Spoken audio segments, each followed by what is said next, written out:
Sana Josimara Gumilang dengan NIM 31S24011. Di sini saya akan menjelaskan dan membahas tentang heat conduction with a chemical heat source. Yang dimana di presentasi ini saya akan membahas tentang heat conduction with a chemical heat source, yaitu perpindahan panas secara konduksi yang terjadi bersamaan dengan adanya reaksi kimia penghasil panas di dalam sistem. Topik ini termasuk dalam kajian fenomena transport karena melibatkan perpindahan energi di dalam suatu media. Yang kedua itu ada definisinya, yaitu heat conduction with a chemical heat source adalah proses perpindahan panas secara konduksi di dalam suatu material, di mana pada saat yang sama terjadi reaksi kimia yang menghasilkan panas. Artinya, panas di sistem ini tidak hanya berasal dari luar, tapi juga dihasilkan dari dalam material itu sendiri akibat reaksi kimia. Jadi ada dua kontribusi panas, yaitu yang pertama panas dari luar sistem, yang kedua panas yang dihasilkan oleh reaksi kimia di dalam sistem. Inilah yang membedakannya dari konduksi panas biasa. Kemudian fenomena yang terjadi pada reaktor yaitu reaksi kimia terjadi dalam reaktor aliran tubular atau reaktor aliran aksial dengan alas yang tetap. Reaktor ini dibagi menjadi tiga zona, yaitu zona yang pertama dan zona yang kedua, serta zona yang ketiga. Yang dimana zona yang pertama itu adalah daerah sebelum reaksi aktif, zona yang kedua adalah zona reaksi utama, biasanya terdapat katalis, dan zona yang ketiga adalah daerah setelah reaksi. Reaktan itu masuk dari arah Z negatif dan keluar di arah Z positif. Zona reaksi efektif berada dari Z sama dengan 0 hingga Z sama dengan L. Artinya hanya pada interval ini terjadi konversi kimia dan pembangkitan panas. Pembagian zona ini penting untuk memahami di bagian mana panas mulai dihasilkan dan bagaimana suhu berubah sepanjang reaktor. Kemudian ada elemen volume di sini, yang dimana pada slide ini saya akan menjelaskan konsep elemen volume atau elemen volume yang digunakan untuk melakukan analisis neraca energi pada reaktor tubular. Di gambar ini terlihat reaktor berbentuk silinder dengan arah fluida dari kiri ke kanan, yaitu sepanjang arah sumbu jet. Yang dimana zona pertama ini zona sebelum reaksi aktif, dan yang kedua zona reaksi utama, zona ketiga zona setelah reaksi. Reaksi kimia terjadi terutama di zona yang kedua, yaitu pada interval Z sama dengan 0 dan Z sama dengan L. Elemen volume adalah bagian kecil dari sistem yang kita pilih untuk dianalisis secara matematis. Pada gambar ini, elemen volume ditunjukkan sebagai bagian kecil di tengah reaktor dengan panjang delta Z. Karena dengan mengambil elemen yang sangat kecil, kita bisa menerapkan prinsip konversi energi secara lokal, lalu menurunkannya menjadi persamaan diferensial. Di sini bisa kita lihat ada yang dinamakan dengan inert particles, yaitu partikel reaktan yang masuk. Sedangkan katalis partikel itu adalah partikel katalis yang membantu reaksi. Di sini juga ada reaktan yang masuk dan yang keluar adalah produk. Kemudian di zona yang kedua ini, reaktan bersentuhan dengan katalis sehingga terjadi reaksi kimia yang menghasilkan produk dan panas. Artinya di dalam elemen kecil terjadi pembangkitan panas akibat reaksi eksotermis. Kemudian arah aliran dan perubahan energinya, fluida mengalir dari kiri ke kanan sepanjang arah Z. Saat memasuki elemen volume, fluida membawa energi dalam bentuk entalpi. Jadi di dalam elemen volume ini terjadi perubahan energi karena dua hal. Yang pertama, transport energi akibat aliran fluida, dan yang kedua pembangkitan energi akibat reaksi kimia. Kemudian di sini ada yang dinamakan insulated wall, yaitu berarti tidak ada panas yang keluar dari lingkungan melalui dinding reaktor. Semua panas yang dihasilkan reaksi akan mempengaruhi suhu fluida dalam reaktor. Ini merupakan konsekuensi dari dinding terisolasi. Kemudian kita lanjutkan dengan kontrol volume, yang dimana ini adalah batas imajiner untuk melakukan neraca energi. Dalam kasus ini, kontrol volume diambil sepanjang arah jet karena aliran bersifat aksial. Kemudian kecepatan dianggap seragam dan suhu diasumsikan tidak bergantung pada radial karena dinding terisolasi. Ya, kemudian di sini ada asumsi beberapa asumsi digunakan agar modelnya lebih sederhana. Yang pertama itu adalah aliran fluida mengalir melalui tabung reaktor dalam aliran turbulen, yaitu dengan kecepatan aksial seragam pada nilai superficial. Artinya, tidak ada variasi kecepatan terhadap radius.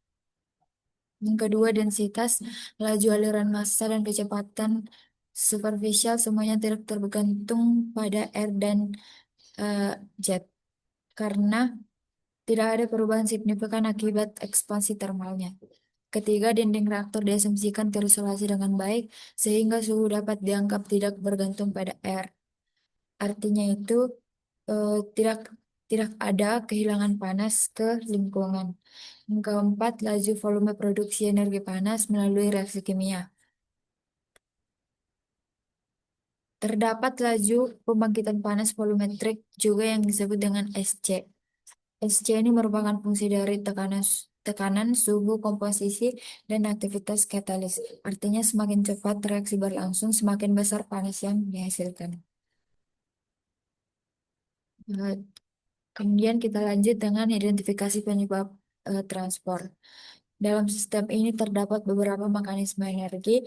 Yang pertama, konduksi terjadi akibat perbedaan suhu sepanjang reaktor. Energi berpindah dari daerah bersuhu tinggi ke rendah melalui interaksi molekul. Yang kedua, konveksi terjadi karena adanya aliran bulk fluida. Energinya ikut terbawa bersama aliran massa. Dan yang ketiga, pembangkitan panas internal, yaitu energi dari reaksi diubah menjadi energi panas. Kemudian tidak ada kerja mekanik eksternal karena reaktor tidak bergerak dan tidak ada shaft work. Jadi sistem ini hanya melibatkan perpindahan panas dan konversi energi kimia. Kemudian komponen flux. Kita bisa melihat komponen flux in atau masuk itu E, eject pada saat jet, dan keluarnya itu out eject pada saat jet sama dengan delta jet. Bisa kita lihat di sini laju panas masuk secara kondusif pada jet itu adalah VR kuadrat QZ di jet sampai dengan laju produksi panasnya. Kemudian eh, kita substitusi ke dalam cell balance, yang dimana pada slide ini saya akan menjelaskan bagaimana kita menurunkan persamaan energi menggunakan metode cell balance atau neraca kulit. Di sini kita sudah tahu transport energi in dan out-nya serta produksi panas luar area arah jet juga. Maka kita substitusikan pada neraca energi, laju panas in dikurang laju panas out ditambah laju produksi panas sama dengan 0. Kita substitusikan, maka kita bagikan dengan VR kuadrat delta Z. Maka kita akan dapatkan hasilnya seperti yang ada pada slide saya. Kemudian selanjutnya kita limitkan. Sehingga dapat hasil nanti min D T0 per DZ. Maka eh, min DKZ per LZ itu tambah P, PV CP dikali min DT Z per DZ tambah SC sama dengan 0. Dengan hukum Fourier, KZ sama dengan min K DT per DZ kita substitusikan ke persamaan yang di atas. Sehingga didapatkan hasilnya min dz. Min d per dz dikalikan min k dt per dz dikurang pv cp dikali dtz per dz ditambah sc sama dengan 0. Kemudian eh, kita kita ubah V-nya menjadi KEF atau disebut dengan K efektivitas. Setelah kita sederhanakan dari persamaan yang di atas.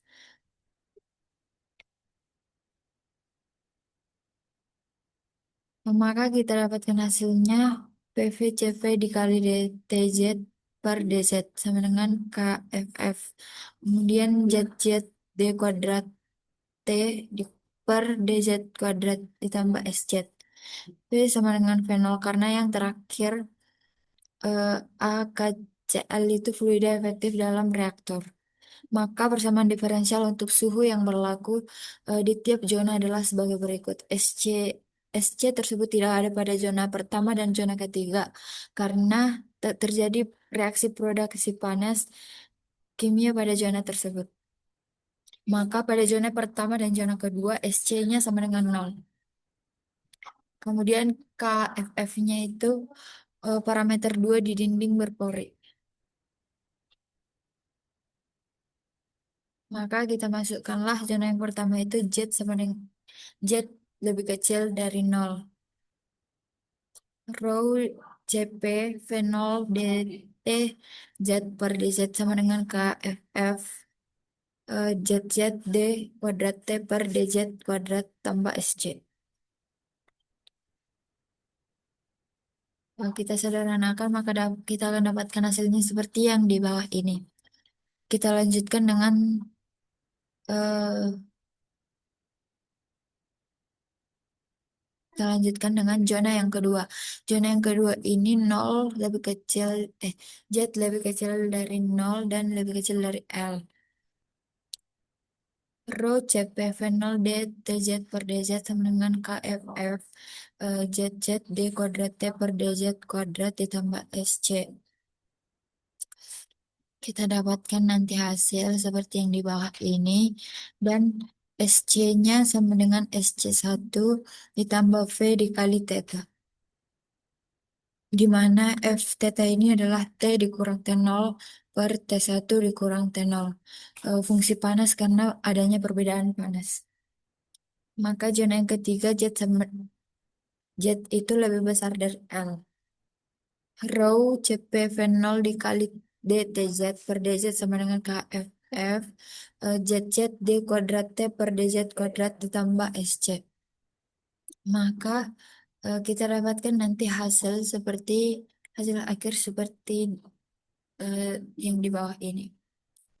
Kita lanjutkan dengan mengasumsikan nilai konduktivitas termal efektif yang sama di ketiga zona sehingga persamaan diferensial orde 2 diberikan kondisi batas sebagai berikut. Boundary condition yang pertama saat Z sama dengan min tak hingga. T pertama sama dengan T cube. Boundary condition yang kedua saat Z sama dengan nol, T pertama sama dengan T yang kedua. Boundary condition yang ketiga saat Z sama dengan nol, KFF Z Z X DT pertama per DZ sama dengan KFF Z Z DT kedua per DZ. Boundary condition yang keempat saat Z sama dengan L, T 2 sama dengan T yang ketiga. B- BC yang kelima itu adalah saat Z sama dengan L, KFF, ZZ, DT 2 per DZ sama dengan KFF, ZZ, DT 3 per DZ. Kemudian boundary condition yang terakhir yaitu boundary condition yang keenam saat Z sama dengan eh saat Z sama dengan tak hingga T-nya yang ketiga sama dengan finite atau yang terbatas tergantung produknya. Dalam banyak unsur perpindahan panas konvektif jauh lebih penting daripada perpindahan panas konduktif aksial. Oleh karena itu istilah konduktif dibuang sepenuhnya, yaitu yang mengandung KFFZZ. Maka tiap zona menjadi zona yang pertama Z lebih kecil dari nol, tidak ada distribusi temperatur karena KFF-nya diabaikan. Maka kita dapatkan hasil nanti seperti yang di bawah ini.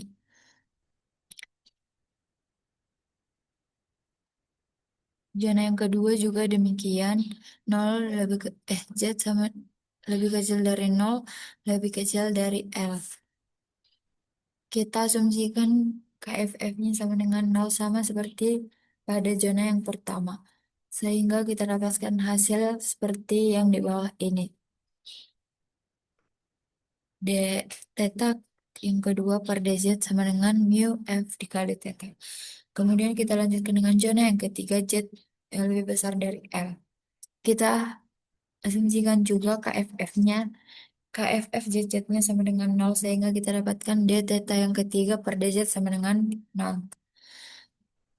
Demikian presentasi saya tentang heat conduction with asymmetrical heat source. Jika ada kesalahan kata, mohon dimaafkan. Terima kasih.